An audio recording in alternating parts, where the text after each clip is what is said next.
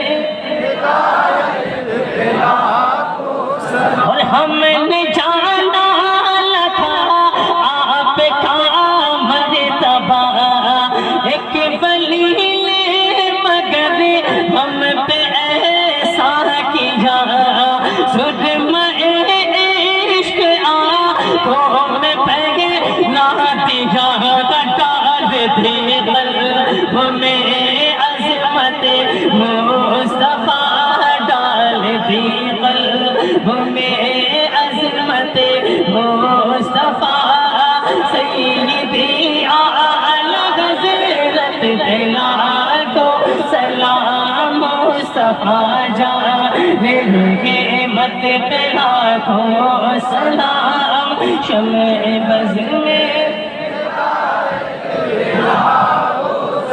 میں بتاؤں رہے حق میں کیا کیا کیا عشق سرکار بطحا سے سچا کیا دی کی خاطر بھلا کس نے ایسا کیا جس نے ختم نبوت پہ پہرا